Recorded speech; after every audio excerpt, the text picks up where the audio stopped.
I will be doing it. Okay.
Good afternoon.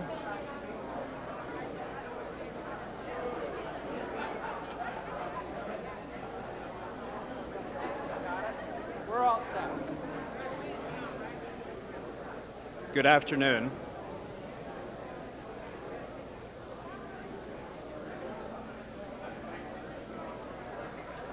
I don't see a glass.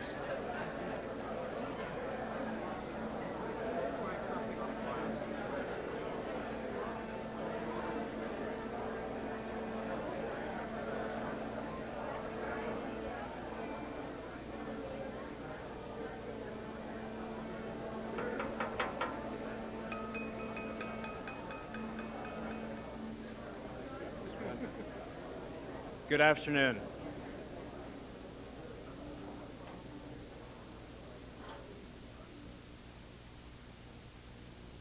It is my great pleasure to welcome you this afternoon and to introduce Yale President Richard C. Levin.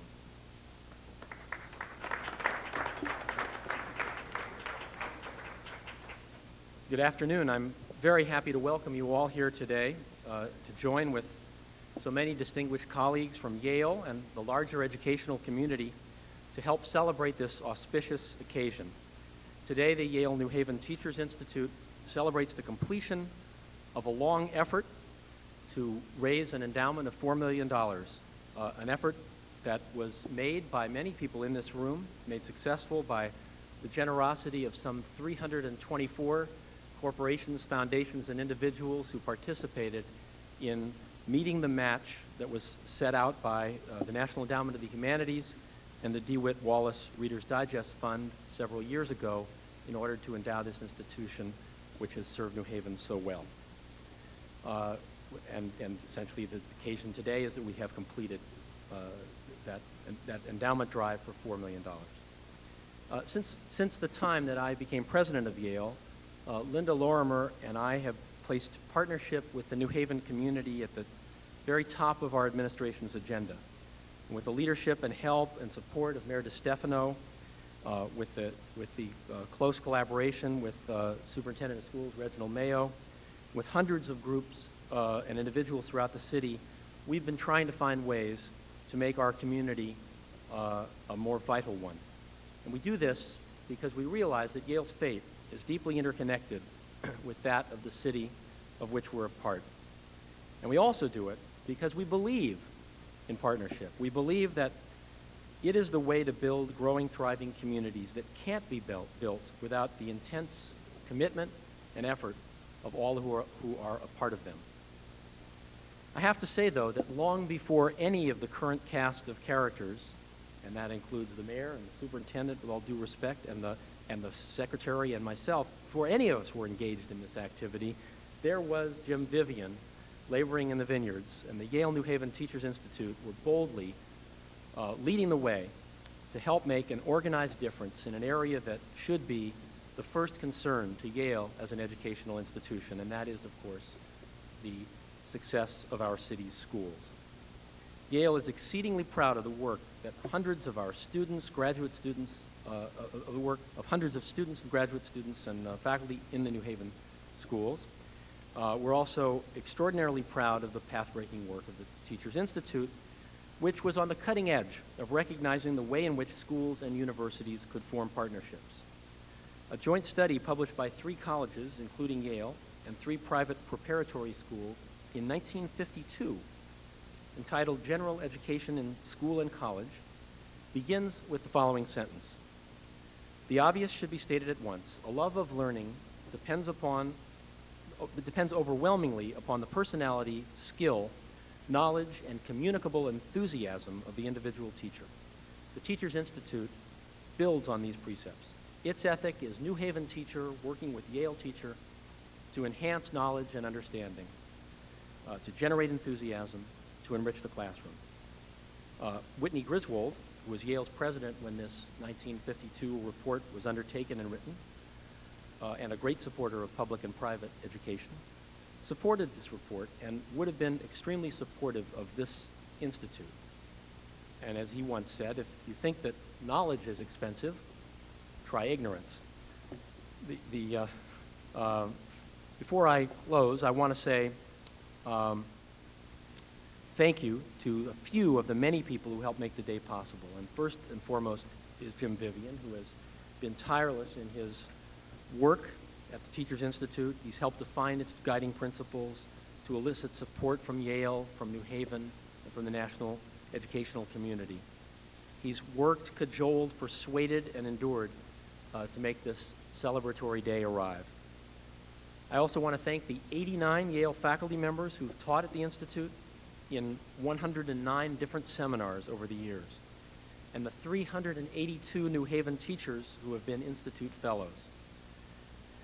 Of course, I'd like also to make a very special thank you to the National Endowment of the Humanities and to the DeWitt Wallace-Reader's Digest Fund for the wonderful challenge grants that have helped ensure the continuance of this institute and guaranteed its future.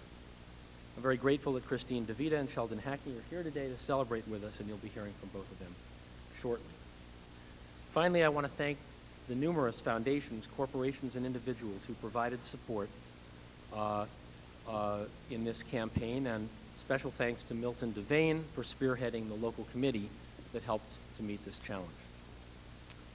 So after hearing from colleagues up here, I hope you will all join in celebrating the good work of this institute, and let us look forward together to its continued contributions to our community. Now, I'd like to turn the podium over to the next speaker, my predecessor as president of Yale, Howard Lamar, who has been an important friend of the Institute from its very inception.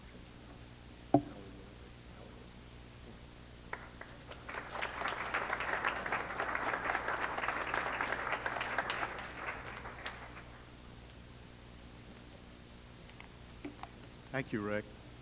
In recent years, Yale undergraduates, aware of my gray hair and obviously advanced age, have asked politely, "Sir, when did you start teaching at Yale?" When I respond September 1949, you can see a look of shock on their faces and an urge to say, "Were there still Indians here?" Or did you know Ezra Stiles? While I arrived about 200 years after the Quinnipiac Indians had gone, I have had the pleasure and excitement of being a member of the Yale faculty group that in 1970 founded the History Education Project, whose purpose was to assist Lee High School teachers in preparing new materials that they needed in American history, in world area studies, and in urban studies. Assist, however, is a somewhat misleading word. For most of us working with the high school teachers, it was a time of major discovery and mutual education. In our seminars, we soon learned what kind of information and what pedagogical methods were needed to make high school history courses work. The Yale faculty participants learned new ways to communicate historical materials, which in turn gave them a new perspective on how they taught their college courses. The high school teachers, on the other hand, gained access to the Yale Library and the faculty, which they took full advantage of. In retrospect, the project should have been named the History Mutual Education Project. 7 years later, in 1977, based on our rewarding experience with the History Education Project, we made our first application to the National Endowment for the Humanities to create the Yale-New Haven Teachers Institute. In a meeting that Jim Vivian, Henry Turner, and I had with acting President Hannah Gray, she offered, and I quote, "a good faith assurance to the NEH that Yale was committed to locating the funds to continue the work of the new institute if NEH provided the grant to establish it." We were lucky that the NEH was as wise and perceptive then as it is now, for in 1978 we were able to announce the receipt of the first NEH grant for the Institute. And it was not lost on anyone present that for the first time in anyone's memory, a Yale president, in this case Bart Giamatti, the New Haven mayor, and the New Haven superintendent of the schools made the announcement jointly. That same year, the first seminars were offered in the humanities, followed a year later by seminars in the sciences. By 1983, the Institute had made enough progress to be featured as a case study of what might be done nationally in the way of public school and university collaboration. This was done at a meeting held in this very room. The theme then, as it is now, was excellence in teaching, a common goal. Given the Institute's increasingly visible national image as a possible model for this collaboration, in 1984, President Giamatti named a National Advisory Committee to assist with national dissemination and program development. I would just say in passing that one of the most vigorous participants and supporters was Ernest Boyer, then president of the Carnegie Foundation for the Advancement of Teaching, who that year singled out the Institute as a pioneering and nationally significant program with an exemplary approach for improving public education. I was sad to read of Ernest Boyer's death in the Times on Sunday. And to the immense benefit of the Institute throughout its life has been the support in the New York Times in articles by Fred Heckinger and support by others as well, including Senator Dodd. These were exciting, positive times, but from its inception, Jim Vivian was concerned that the Institute depended on periodic outside grants rather than a steady source of income or endowment. And he made strenuous efforts to persuade the Giamatti administration to help secure such an endowment and argued that it was for Yale and New Haven's benefit as well as for that of the nation. The reason we are celebrating today is that as early as 1984, the Carolyn Foundation of New Haven provided the first endowment grant, followed in 1990 by a $2 million challenge grant from the DeWitt Wallace-Reader's Digest Fund, and in 1991 by an NEH endowment challenge grant of $750,000. The rest of the story is in the hard work by Vivian, New Haven donors, the city, University Development Office, and the enthusiastic support of all of Yale's recent presidents from Bart Giamatti to Richard Levin. While we must continue to strive for added endowment, we have met our first great challenge and are ready to move on. I'd like to close my remarks, ladies and gentlemen, with three personal observations. The first is that I have taught 2 seminars for the Institute in past years.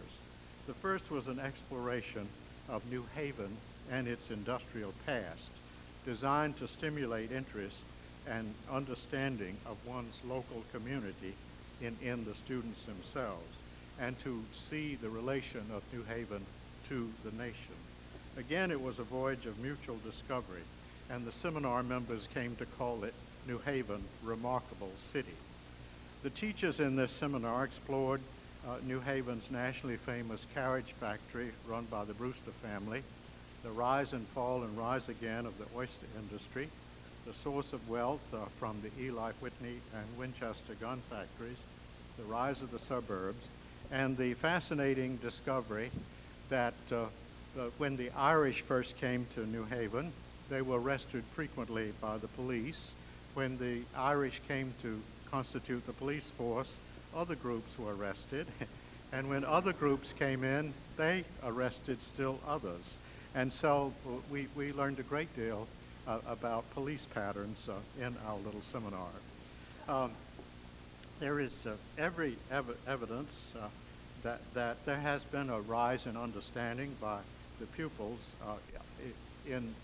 of New Haven's past and present.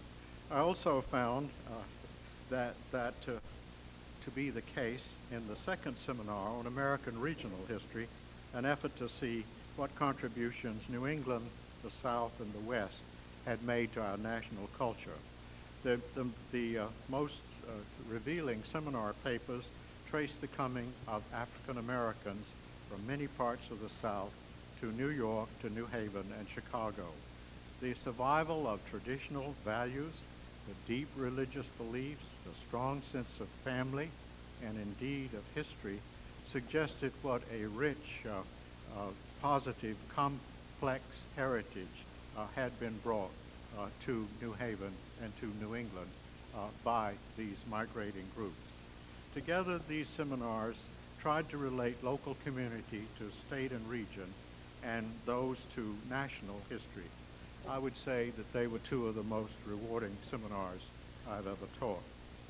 The next observation is that I've discovered that all my fellow faculty seminar leaders have had the same rewarding experience that I have, and have formed a lasting sense of friendship and comradeship with the teachers with whom they have worked, and that relationship has been one of mutual advice and discovery.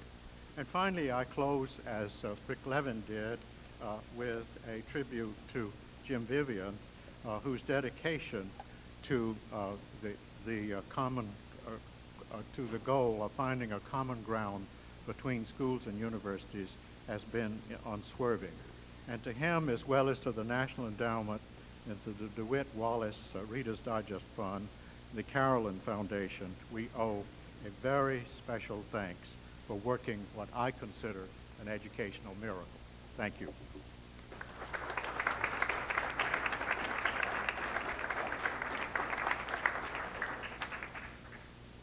The DeWitt Wallace-Reader's Digest Fund awarded the seminal grant for the Institute's endowment, which is both the largest and the most creative grant the Institute has ever received, for it gave credence not only to the desirability, but also to the possibility of establishing an adequate endowment to continue the work of the Institute permanently.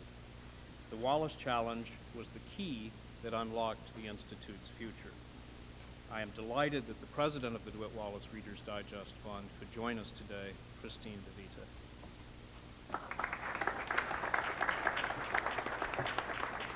Thank you, Jim. I'm delighted to add my voice to the chorus of congratulations sung today on the completion of what Jim assures me is only the first phase of the endowment campaign for the Yale-New Haven Teachers Institute. In the current economic climate, raising $4 million is no easy feat. But then again, the Institute has never been known for doing easy things. For nearly 20 years, as you've heard, the Institute has recognized that one of the most fundamentally effective ways to improve public education is to work with the classroom teacher. This is a belief shared by the DeWitt Wallace-Reader's Digest Fund, whose mission is to improve educational and career opportunities for school-aged youth. Long before collaboration became a household word, Yale understood the benefits that could accrue both to itself as an institution and to its public school system in its city by bringing university professors and classroom teachers together to study and to plan more effective ways to improve the classroom teaching and learning. This has never been easy, but time has proven that it's been very effective. So effective that today the Yale-New Haven Teachers Institute is considered a national model, and we at the Fund are absolutely honored to be associated with such an outstanding program. Thank you.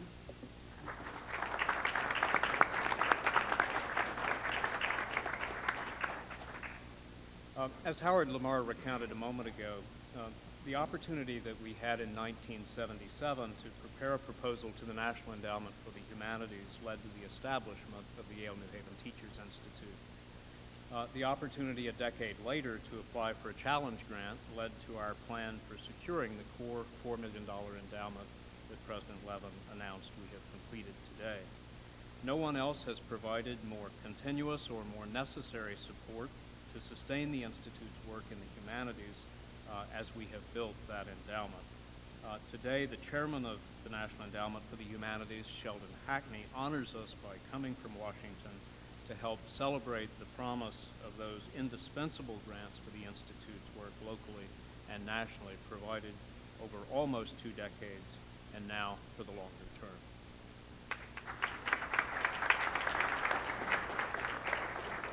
Thank you very much, Jim. I am delighted to be here today for various reasons. Personally, it is the first time that I have been back on the campus of this great university since I spent long, torturous hours here as a graduate student 30 years ago. So the personal connection is really quite meaningful. And Van Woodward, my mentor in all things in scholarship, came out, risked this brisk day to show up here. And I appreciated that very much. And it was very nice, of course, to see Howard Lamar again. Howard and I, Rick, are the two people here who have the most exalted status in the country, which is to be a former university president. And I recommend that to you. It's really is quite good. I came up also with Jim Herbert. Raise a hand, Jim, from the endowment, who is the director of the Division of Research and Education it is now, and therefore is the one who has dealt with the Yale-New Haven Institute for longer than anyone else at the endowment. And I discovered on the trip up that he was even doing good things for Yale-New Haven Institute when he was at the college board. So I don't know whether there should be an investigation about this or not, but it goes way back. Now, beyond the personal, of course, I am delighted for another really quite important reason to me. At this uncertain moment in our nation's history, I have been able today to slip the bonds of the Washington Beltway and steal away here, away from the fog of battle, which I think in Washington is obscuring not only the immediate issues, but also obscuring maybe our distant goals as well. Nothing could be more hopeful than the institute that we're celebrating here today.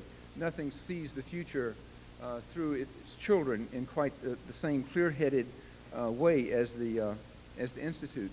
I think often of the little saying, the aphorism about why should an old man plant a tree when he knows that he is not going to be able to sit in its shade ever? And of course, the answer to that conundrum is because of his children. And his children will sit under that tree and enjoy it when it grows. So I admire what the Yale-New Haven Institute has done here. As Christine said, it is a model for the nation, and it comes as a model for other universities in what I think is a critical activity of the future in getting higher education really linked in a more substantial way to primary and secondary education.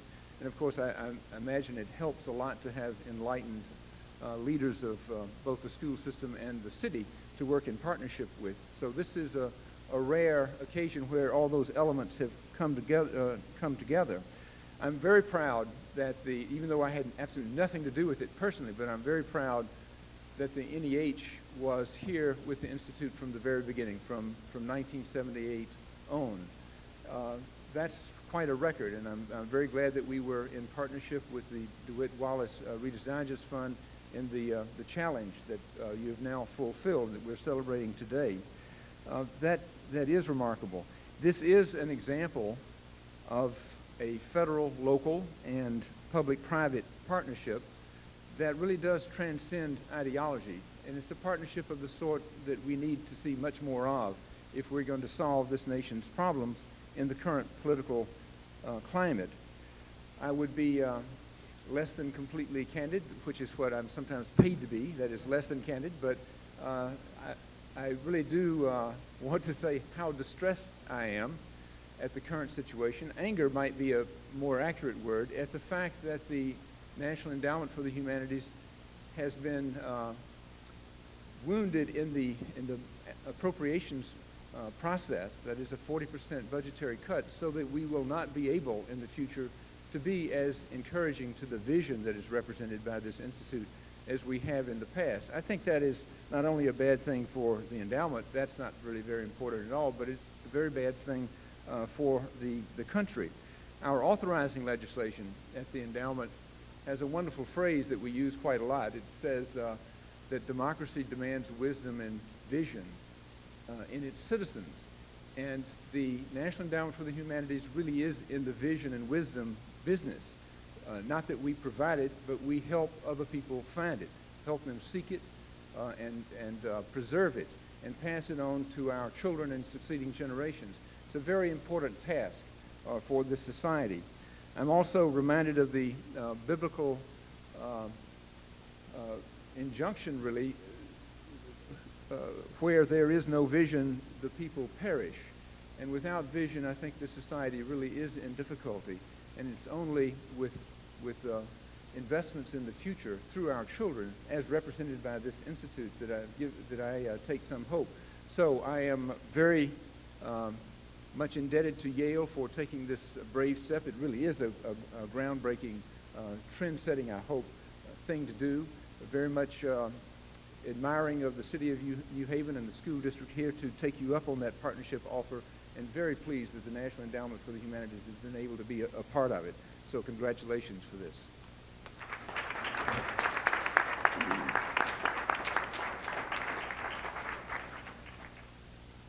Raising sufficient gifts to satisfy the terms of these two challenge grants from the NEH and the Wallace Fund was a stiff challenge.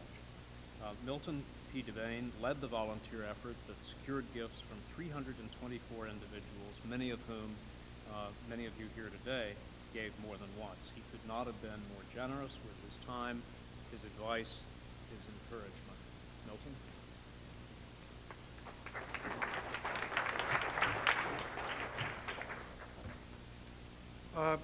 You will recollect, I'm sure, that after Casey Stengel's team won the World Series, he is supposed to have remarked, "I couldn't have done it without the players." I'm not quite as egocentric as Casey, and I think I really want to put a slightly different spin on it. You will note, as you go through your brochure, that a great deal of the support for the Capital Fund drive came from people with New Haven connections, often with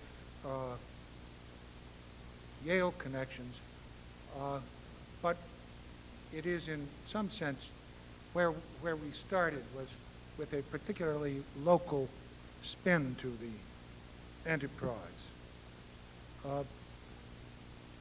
This really suggests to me the quality that was on the mind of the people who participated and who contributed to this drive. A real commitment to New Haven and to Yale to make this project succeed. Moreover, a commitment to the kind of contribution that Yale can make best to the community, and assistance to the educational process. And you have heard others talk about what the Institute has meant to them, but I wish, particularly on behalf of my committee and on behalf of the donors to this fund, to express our real appreciation to be allowed to participate in this kind of drive, to help and to participate with the faculties of Yale and the faculties of the New Haven Public School System in making this successful. So it is not only thank you to the people who helped us raise the money, but it is thank you to the Institute and to Jim Vivian and to the faculties of Yale and New Haven to allow us to participate. Thank you very much.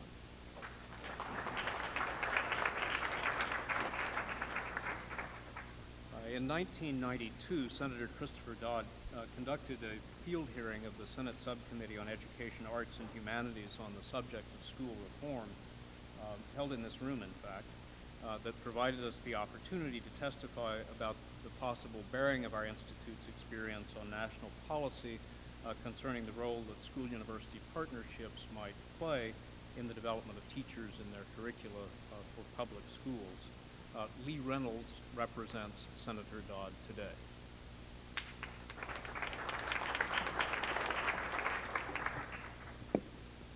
Thank you very much for having me. Senator Dodd surely regrets that he couldn't be here himself to see what has come. That started back, well, I'm sure many years before his involvement, but he did send a letter, which I will read, expressing his congratulations and support for this effort and others like it. Dear friends, it is a pleasure to extend my warm greetings to all gathered this afternoon for a celebration of the Yale-New Haven Teachers Institute. I regret that I am unable to join you in person for this special occasion. I commend and thank the Yale-New Haven Teachers Institute and all who contributed to this fundraising drive. I applaud your success in meeting the challenge and securing funds for the future of this exemplary partnership. The collaborative efforts of Yale University and the New Haven school system illustrate the role of educational partnerships in our competitive world.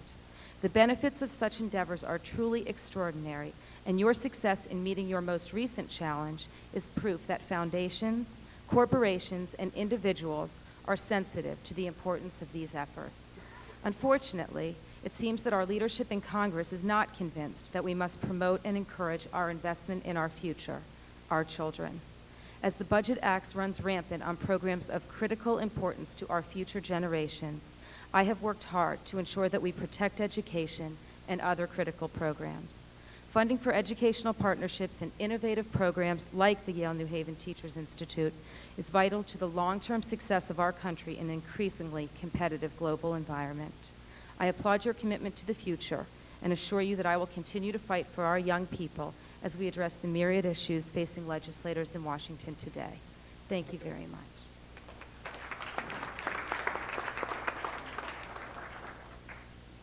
When Reginald Mayo was a principal of Jackie Robinson Middle School in New Haven, no other New Haven school had greater participation in the Yale-New Haven Teachers Institute. And since the early days when he became superintendent of schools, we have been indeed very fortunate to work with him on ways that we might deepen and enlarge the Institute's service in individual schools and in the public school system at large, so that we might help advance his own vision about the central importance of teaching and curriculum in the schools.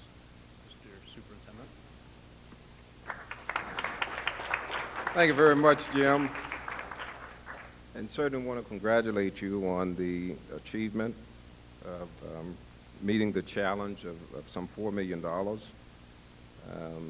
Let me just say our talks once a month or so will take on a different flavor, knowing that you have a $4 million endowment at this point. I guess the other thing is that I certainly want to give special kudos to Milt Devane for the wonderful job that you've done in sharing the part of raising these dollars. Mayor, I think we need him on our staff immediately, one of the two of us anyway. Certainly this is a great achievement, and I'm happy to be here this afternoon. It's my understanding that the Yale-New Haven Teachers Institute has been in effect for some 17 years. That's a long time.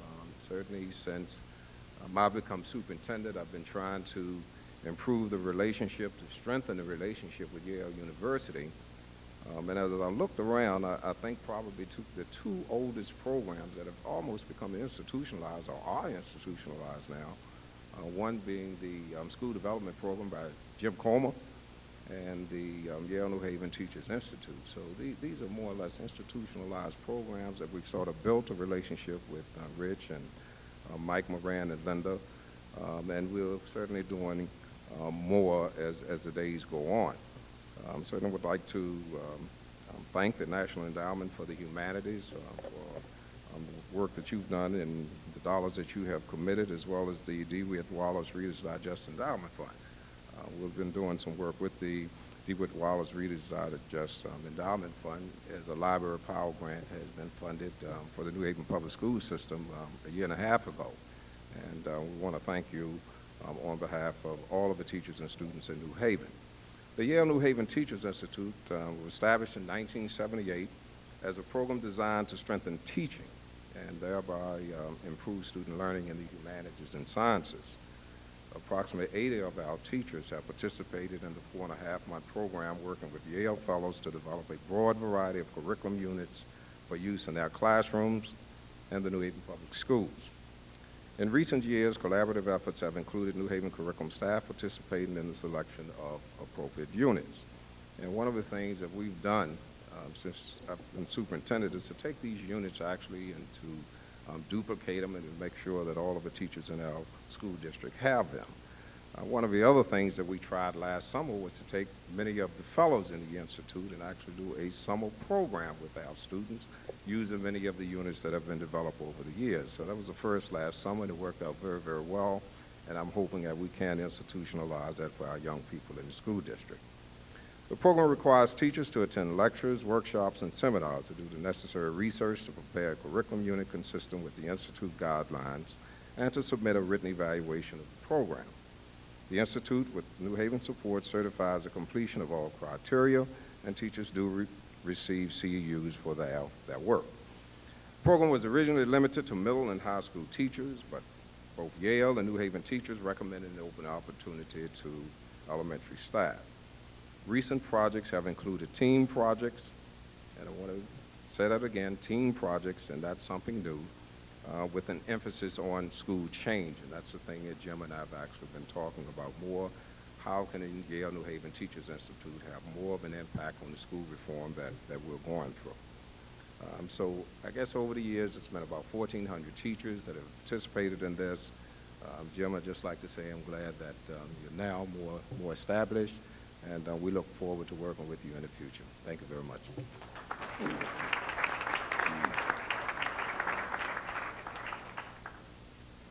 For almost 2 decades, the Institute has concentrated its efforts in the city of New Haven, which has been the almost exclusive location of our most intensive and prolonged work. Joining us today, I'm delighted to say, is the mayor of the city that has always been our partner in this enterprise, John DeStefano. Thank you. You know, I can vaguely remember the days before being an elected official when the 8th and final speaker would get up there and you'd sort of say, my God, what could he possibly add? But then you become an elected official and you realize you always have something to say and something to add out of your own sense of self-importance. I would say 3 things to you today. First, I think this illustrates the uniqueness and creativity of the relationship between university and community. You know, we're rather like 2 unruly children who sometimes get along with each other better than not, but as we get older, we develop a keener sense of what we offer to each other. Now, President Levin particularly has a stronger sense of that than I, since he's much, much older than I do. But I am. Although, in fairness to you, Rick, you do have more hair. But he is. But occasionally and increasingly we find intersections in our institutional lives where we do spectacular things, and this is one of them. The second thing you have to say about the Institute is it recognizes that at the heart of what we do in our schools is the act of teaching, and that important to support in that act is our teachers themselves. And without good teachers, we can't have successful students.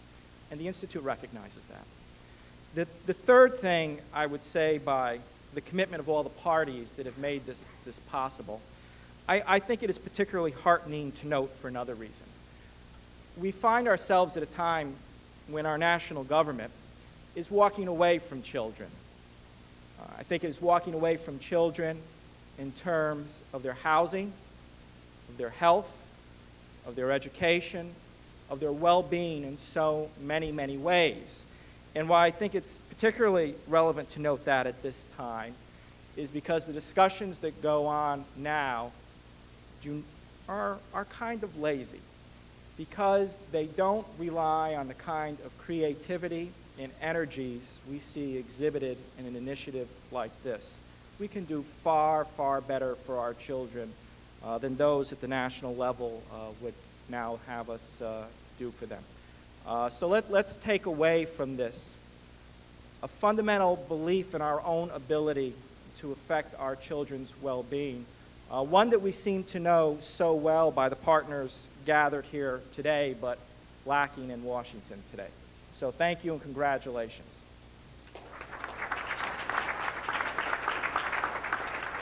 You're not really that much older. It's true. You know, I just want to say one more thing before we close, because I think this institute and this occasion, after all, celebrates partnership.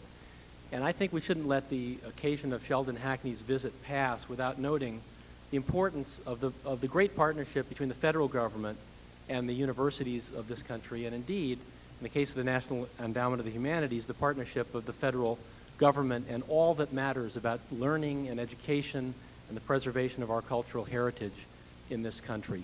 You know, the National Endowment is beleaguered at this moment. It is under siege. It is under, in my view, an unjustified attack and with a sense of, by people with a mistaken sense of national priorities.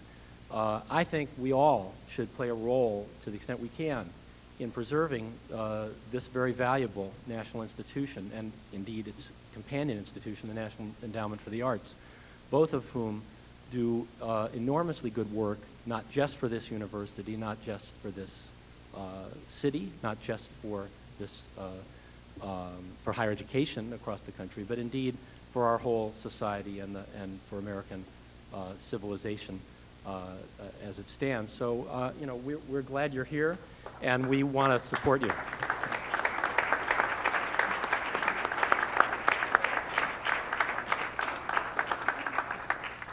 I thank every one of you here for your support, for coming today, and please stay and enjoy the refreshments.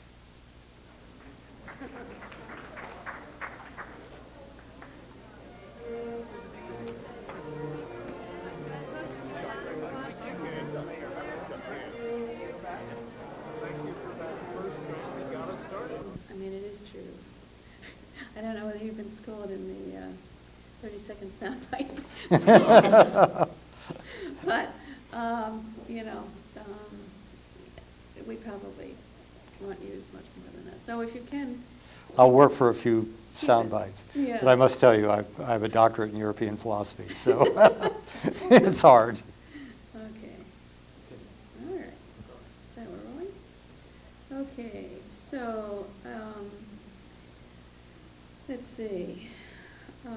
Having been the director of academic affairs at the College Board throughout the time, I've been director of the Division of Educational Programs at the NEH. Give an extensive knowledge of other university and school partnerships throughout the country. And what do you think are the distinctive features about the Yale-New Haven Teachers Institute? What's really important about the Teachers Institute is that, first, it puts teachers and teaching at the center of school reform. Secondly, it gets teachers to work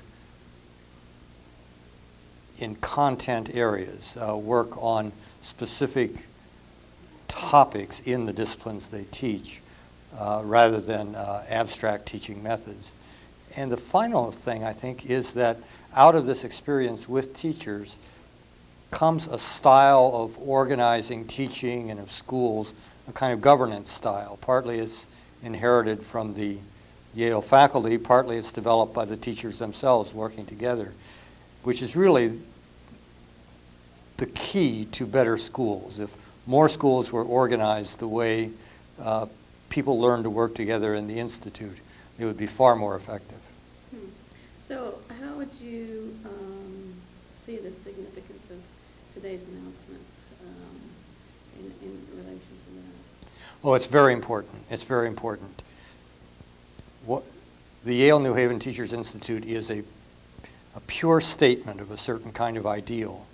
And now we know that that statement of that ideal about teaching and working together and governing schools that way is going to be around for a long time. That's the... Okay, and in terms of what are the implications for the Institute's work in New Haven for partnerships between universities and schools in other cities? Any ideas about that? I think New Haven is about the 80th largest city in America. Every city that's larger than New Haven, and probably very, very many which are smaller than New Haven, ought to have the very same kind of arrangement between the liberal arts faculty of one or more of its key universities and the public school system. This kind of transfer of knowledge and learning back and forth between the teachers and professors is a missing ingredient in every school system. So it really is a national model. Great. And in what ways would you like to see the example of the Institute provide, the example the Institute provides spread to other cities? I mean, you probably answered that. Or how do you think that's going to happen? Well, in fact, the Institute has already been very influential, and it has been imitated in many, many cities in various ways. I think what ought to be imitated now is this funding arrangement. It is possible through funders like the ones that have supported the Yale-New Haven Teachers Institute to put this kind of work for teachers and professors on a permanent basis. In every city, there ought to be. Okay. Try it again. It was a good start. It was a great roll. Okay. Ask the question again, and I'll think of another answer. Well, I basically was asking, how do you think it's going to spread to other cities?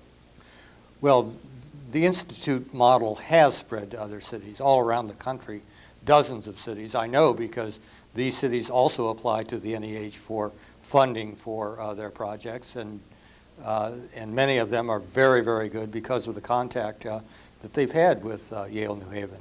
What should spread now is this funding arrangement. Too many of these collaborative efforts depend on short-term funding and the incidental enthusiasm of volunteers.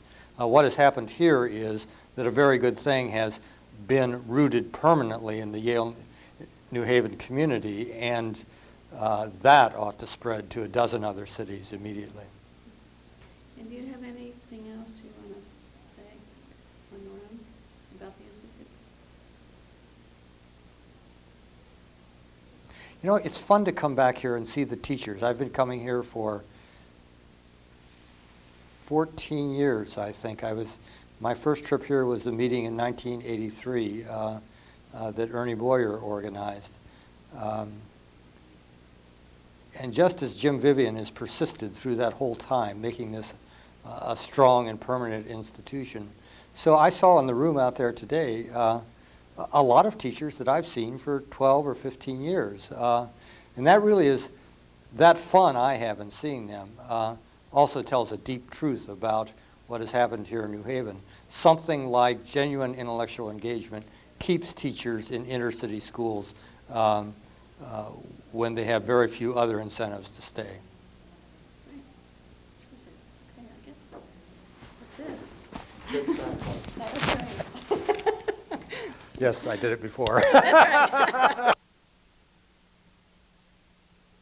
And, okay, so you've obviously been involved in the Institute a long time, and tell us about that beginning part of when it was just a new idea. Well, I remember when it was a a twinkle in Jim Vivian's eye in the early 70s. A number of us were thinking together about how might the resources of Yale be joined with New Haven. And the simple but profound notion that teaching was what the school system and the university shared in common. How might we find a way for a common venture to take place? And slowly this notion made its way to the desk of Hannah Gray, who endorsed it as an idea that she thought was worthy. And at the time, I happened to have been in the Yale administration and was pleased to encourage that as an idea. And when the first NEH grant came to pass, I had crossed the green and was at the time the chief administrative officer for the city of New Haven. And the mayor said, "Why don't you go stand side by side with Bart Giamatti as this endowment gift is received?" And it struck me then, and strikes me now, that this is exactly the kind of partnership that can make a profound difference. It often is in small ways. A teacher getting an idea, a member of the faculty at Yale concluding that she or he can make a difference in the community. When it takes hold with the students, you know you've found something that's well worth preserving. So, this was 17 years? 17 years ago, that's right. And what do you think the significance of this event today is? To my knowledge, there is no other program that's endowed as this one is.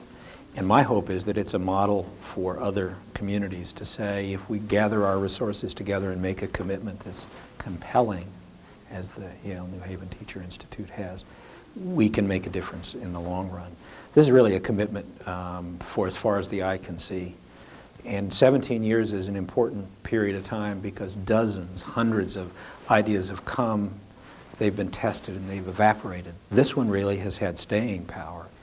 And what I think people can leave today knowing is the endowment encourages and ensures that this is an idea that will be with us well into the next century. And tell us what you think the importance of this idea is. Well, it at its heart has to do with the act of teaching.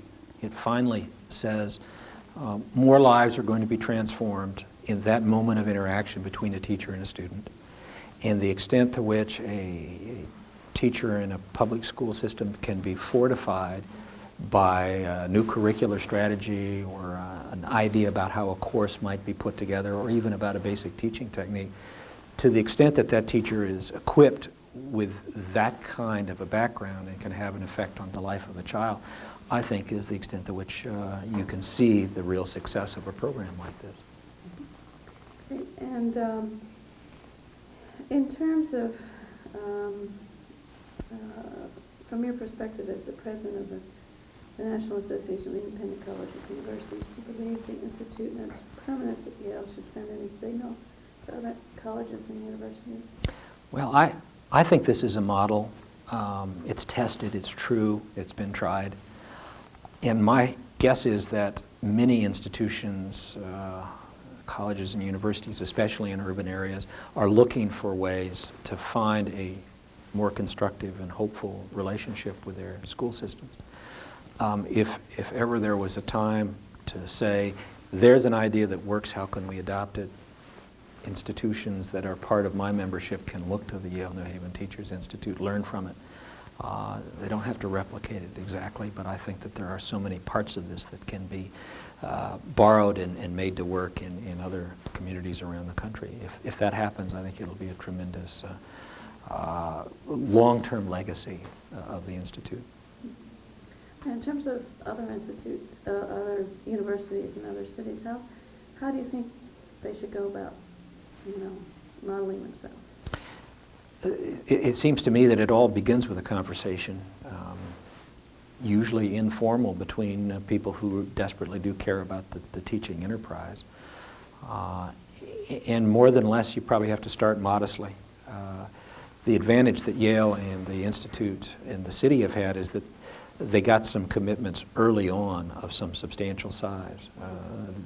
It's going to be very difficult to compete for sizable dollars these days. But the one thing that comes clear to me is that good ideas will attract financial support. This is a good idea, the Yale-New Haven Teachers Institute. Other communities, if they have that idea and nurture it and demonstrate that there are people who believe in it, I think they have some hope and expectation they can attract money. If they can find an endowment, as has been the case here, all the better, but most operations don't have that kind of wonderful permanent source of revenue. They do it on a day in, day out, year in, year out basis. And I wouldn't be discouraged by starting at that point. Mm-hmm. So, do you think there's any particular reason why it happened here in the city of New Haven? Oh, I think it has a lot to do with the inspiration and tenacity of Jim Vivian. I think it's important that Hannah Gray saw herself first as a teacher, and secondly as an administrator, and most certainly Bart Giamatti, in my sense, is sort of the master teacher, the model of what a professor is all about. They saw the great virtue of this. And from the city side, there were teachers who said, I want to be part of a conversation. And I think a mayor, certainly in the person of Ben Biagio Delito, who said, this will make a difference to New Haven and I want to help encourage it. All of those things coming together made a difference. But if I had to say who do we most turn to say thank you, it's Jim Vivian. And talk about the difference it's going to make to New Haven's children in specific terms. Well, there's a part of me that still believes that you save one child one at a time. And I think nothing more exemplifies that than what can, should, hopefully does happen in the classroom. The Institute is there to encourage, undergird, support, provide models for how that kind of teaching can unfold in difficult and troubled environments. Most cities don't have a place where teachers from a community and faculty from a university can come and think together. Howard Lamar's description of putting together the program on industrial roots for New Haven is such a wonderful example. I mean, I think about having taught a course at Yale on the question of New Haven's history and the influence of all of those early industrial enterprises. To be able as a teacher to have that knowledge, to be a student in a classroom who can look at the community and see the remnants of that and maybe look ahead to the future. All of that, it seems to me, can be undergirded and made possible by the kind of infrastructure that a Teachers Institute is. Mm-hmm. Is there anything else you want to say? Well, it's not often you get to come home again and see an idea in its infancy and early youth now sort of come into full maturity.